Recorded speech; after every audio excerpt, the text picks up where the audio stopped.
দেশে family card ও কৃষক card চালুর পর এবার প্রবাসীদের জন্য নতুন করে চালু করা হচ্ছে প্রবাসী কার্ড। 10 মে সরকারের দেওয়া ঘোষণা অনুযায়ী আগামী 2 মাসের মধ্যে অর্থাৎ জুলাইয়ের মধ্যে প্রবাসী নাগরিকদের জন্য এই কার্ড চালু হতে যাচ্ছে। যুক্তরাষ্ট্রে অবস্থানকালে 10 মে প্রবাসী কল্যাণ মন্ত্রী আরিফুল হক চৌধুরী জানিয়েছেন, বৈধ পথে রেমিটেন্সে উৎসাহ যোগাতেই সরকার এই কার্ড চালু করতে যাচ্ছে। এর আগে থেকেই প্রবাসী বাংলাদেশিদের জন্য bureau of man power implement and training card বা বিএমইটি কার্ড চালু রয়েছে। মূলত বৈধভাবে বিদেশে কাজ করতে যাওয়ার জন্য জনশক্তি কর্মসংস্থান ও প্রশিক্ষণ ব্যুরো বা বিএমইটিতে নিবন্ধিতরা এই কার্ড পেয়ে থাকেন। এই কার্ডধারী শ্রমিকের সব তথ্য সরকারি তথ্য ভাণ্ডারে জমা থাকে, ফলে যে কোনো বিপদে তাকে সহজেই এবং তাৎক্ষণিকভাবে প্রয়োজনীয় সহায়তা দিতে পারে সরকার। আগে থেকে প্রবাসীদের জন্য বিএমইটি কার্ড থাকার পর নতুন করে চালু হচ্ছে প্রবাসী কার্ড। এই কার্ডে বাড়তি কী সুবিধা থাকবে, এই প্রশ্নও রয়েছে প্রবাসীদের মাঝে।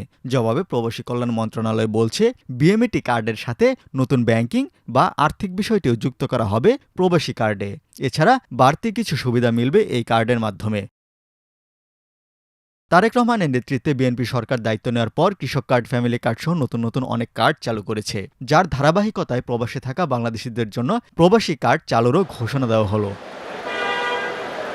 এই কার্ডটি প্রবাসীদের জন্য একটি ডিজিটাল পরিচয়পত্র ও সেবা কার্ড হিসেবে কাজ করবে, যার মাধ্যমে তারা দেশের ভেতরে ও বাইরে বিভিন্ন সরকারি ও আর্থিক সুবিধা পাবেন।